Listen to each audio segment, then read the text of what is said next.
英語聞き流し10分間、名作リスニング、英語テキストと MP3 ダウンロード、その他の物語は、ホームページよりご利用いただけます。88thpp.com 88thpp.com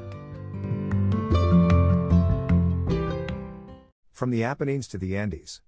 Many years ago, a Genoese lad of 13, the son of a working man, went from Genoa to America all alone to seek his mother.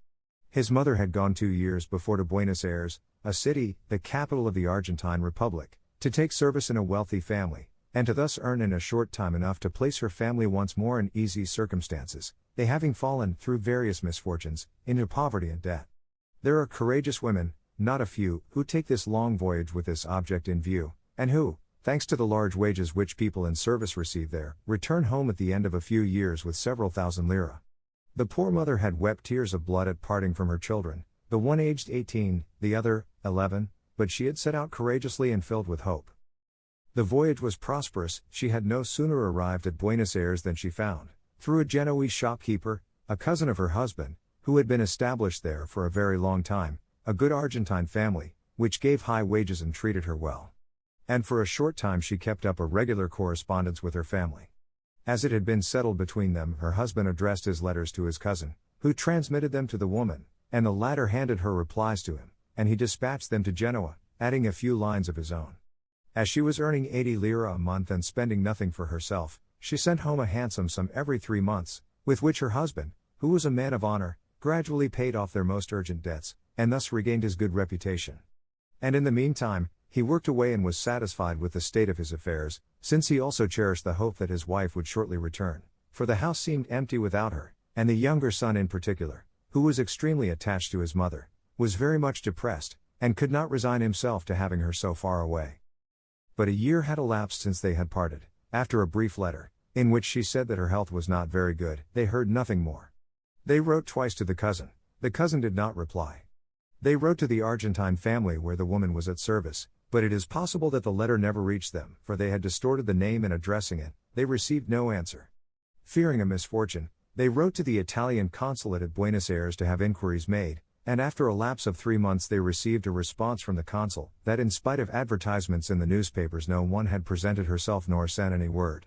And it could not have happened otherwise, for this reason if for no other, that with the idea of sparing the good name of her family, which she fancied she was discrediting by becoming a servant, the good woman had not given her real name to the Argentine family. Several months more passed by, no news. The father and sons were in consternation. The youngest was oppressed by a melancholy which he could not conquer. What was to be done? To whom should they have recourse? The father's first thought had been to set out, to go to America in search of his wife. But his work? Who would support his sons? And neither could the eldest son go, for he had just then begun to earn something, and he was necessary to the family. And in this anxiety they lived, repeating each day the same sad speeches, or gazing at each other in silence, when, one evening, Marco, the youngest, declared with decision, "I'm going to America to look for my mother." His father shook his head sadly and made no reply. It was an affectionate thought, but an impossible thing. To make a journey to America, which required a month, alone, at the age of 13. But the boy patiently insisted.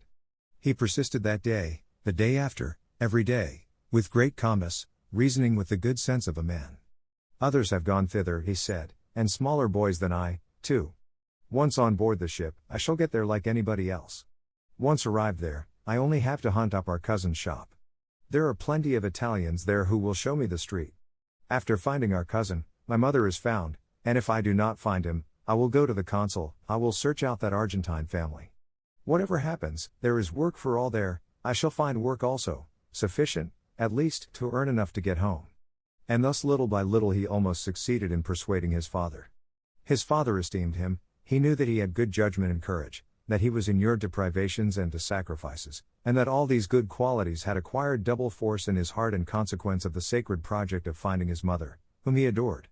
In addition to this, the captain of a steamer, the friend of an acquaintance of his, having heard the plan mentioned, undertook to procure a free third-class passage for the Argentine Republic.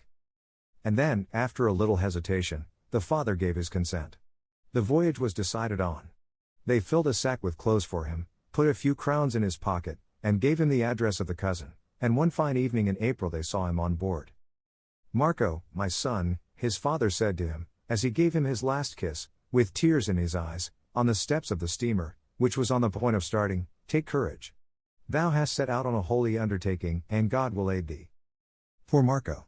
His heart was strong and prepared for the hardest trials of this voyage, but when he beheld his beautiful Genoa disappear on the horizon, and found himself on the open sea on that huge steamer thronged with emigrating peasants, alone, unacquainted with any one, with that little bag which held his entire fortune, a sudden discouragement assailed him.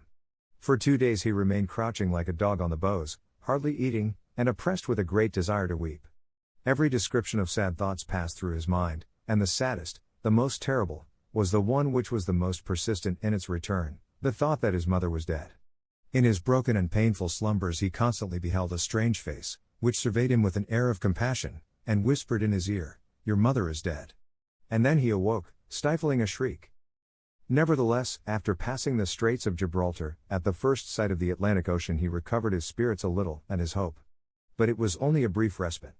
That vast but always smooth sea, the increasing heat, the misery of all those poor people who surrounded him, the consciousness of his own solitude, overwhelmed him once more.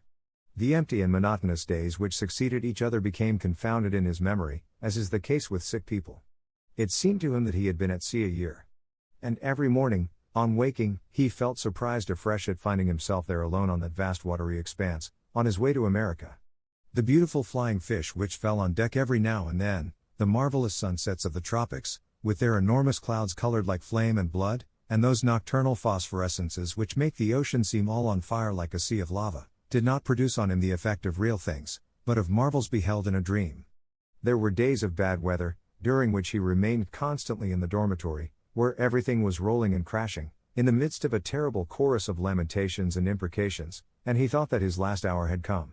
There were other days, when the sea was calm and yellowish, of insupportable heat, of infinite tediousness, interminable and wretched hours, during which the enervated passengers, stretched motionless on the planks, seemed all dead.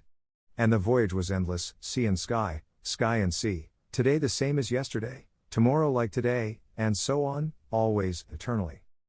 And for long hours he stood leaning on the bulwarks, gazing at that interminable sea in amazement, thinking vaguely of his mother, until his eyes closed and his head was drooping with sleep, and then again he beheld that unknown face which gazed upon him with an air of compassion, and repeated in his ear, "Your mother is dead."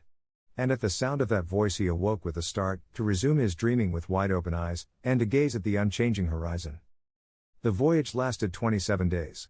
But the last days were the best. The weather was fine, and the air cool. He had made the acquaintance of a good old man, a Lombard, who was going to America to find his son, an agriculturist in the vicinity of the town of Rosario. He had told him his whole story, and the old man kept repeating every little while, as he tapped him on the nape of the neck with his hand, "Courage, my lad. You will find your mother well and happy." 英語聞き流し10分間、名作リスニング。英語テキストと MP3 ダウンロード、その他の物語は、ホームページよりご利用いただけます。88thpp.com 88thpp.com